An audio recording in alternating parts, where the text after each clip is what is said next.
জয় জগৎবন্ধু হরি। রাধে রাধে। আমরা সবসময় একটা জিনিস অন্বেষণ করি যে সনাতন ধর্ম সম্পর্কে সঠিকভাবে জানার জন্য এবং বোঝার জন্য এমন একজন লেখক, রাইটার বা একজন দার্শনিককে চাই যার লেখাটা অত্যন্ত নিরপেক্ষ হবে, অথেন্টিক হবে।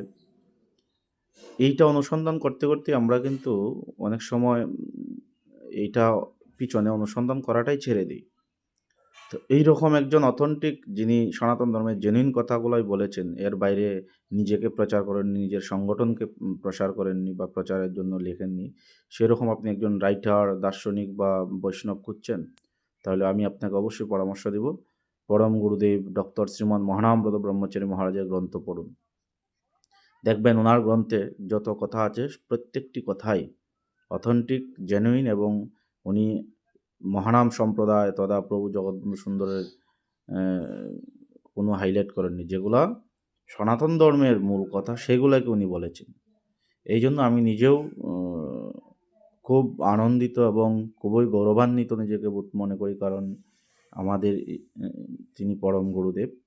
তো ওনার যতগুলি গ্রন্থ আছে, যারা ওনাকে জানেন বা ওনার সম্পর্কে জেনেছেন ইতিমধ্যেই বা ওনার গ্রন্থ আস্বাদন করেছেন বা পড়েছেন, তারা অবশ্যই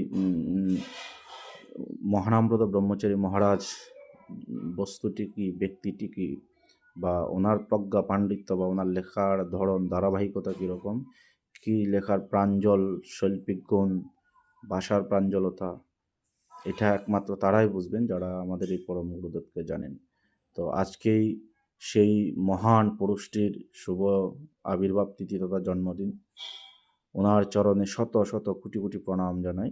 আজকে উনি না হলে হয়তোবা আমি ধর্মের এগেনস্টে থেকে যেতাম। তো ওনার ধর্ম সম্পর্কে একটাই কথা, যদি কেউ বলে যে পৃথিবীতে ঈশ্বর নেই, তাহলে উনি একটা উপমা দিয়েছেন যে ঈশ্বর নাই কথাটি কীরকম, যদি কোনো সন্তান বলে যে আমার মা বন্ধা নারী, ঠিক তদ্রূপ ওই কথাটা ওই রকম যে ঈশ্বরের পুত্র হয়েও যদি কেউ বলে ঈশ্বর নেই, তাহলে এই কথাটা এরকম যে আমার মা বন্ধা নারীর মতো।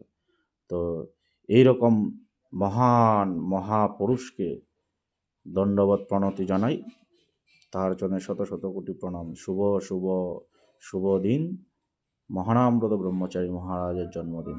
সকলকে আবারও কৃতজ্ঞতা ধন্যবাদ জানাই ভিডিওটি দেখার জন্য।